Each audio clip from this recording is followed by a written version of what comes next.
Now the New York Times shares a Pulitzer in national reporting with the Washington Post for a, quote, coverage that unearthed possible ties between Russians and the President Trump's inner circle. Kind of feels like a bit of a goalpost move, because the reporting was that Trump himself had those ties, right? I mean, there's their tweet right there. They were very excited about all of this, and they said that, look at where we got this, and it's because of our possible ties between Russia and President Trump's inner circle. They're sharing it with WAPO. And of course, of all that reporting, it's becoming less and less clear that actually no ties exist. There are no ties that exist. There's none. I mean, prove it to me. Seriously, I've been waiting for the longest time. Just prove me that some ties exist, right? I mean, it's tax day. I was promised we're all going to die from tax reform. I didn't get what I was promised. I was promised that Donald Trump and Vladimir Putin are best friends and they picnic together regularly on the bank of the Black Sea. That hasn't happened. I haven't seen anything, any photos, anything like that. So now it's the president's inner circle. Still another unproven claim. And the vast majority of the reporting was based on anonymous sourcing.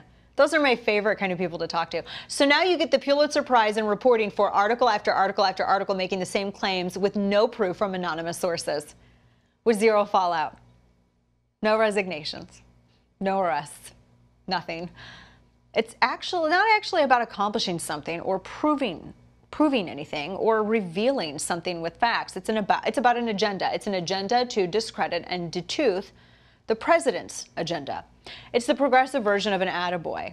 I mean, they're so happy that they haven't been able to prove anything though. And I just want to case in point, the Pulitzers, I think, are, I mean, particularly when I look at, with the exception of Ronan Farrow, who I think did a very good job, except no one has, while we've been having this discussion of Pulitzers, has anybody been talking about why MSNBC, NBC didn't want to air any of Ronan Farrow's work?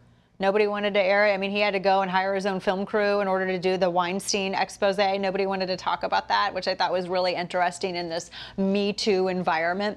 But you know what other stories that while everybody's backpatting each other for talking about the Me Too stuff and talking about Weinstein and also discussing the non-proven ties, you know some of the people that actually deserve accolades, like Luke Rosiak over at the Daily Caller, who for over a year has been busting this Imran Awan and all of the family, every brother that he brought with him over to work with Debbie Wasserman Schultz in IT at the top of the pay chart, right? And actually had access to all kinds of sensitive information and stole some of that information and stole apparently some hard drives. In fact, he was caught trying to leave the country with a hard drive.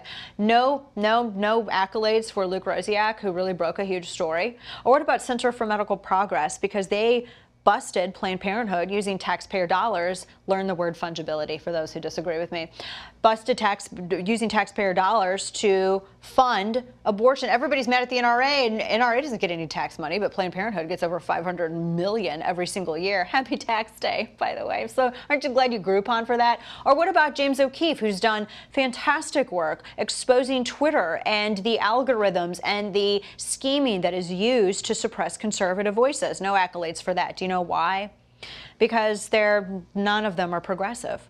That's why. It's a progressive award. It's the progressive awards. So can you really say that they're still worth what they appear to be worth, or that this award has any merit when only one side is considered? I don't know.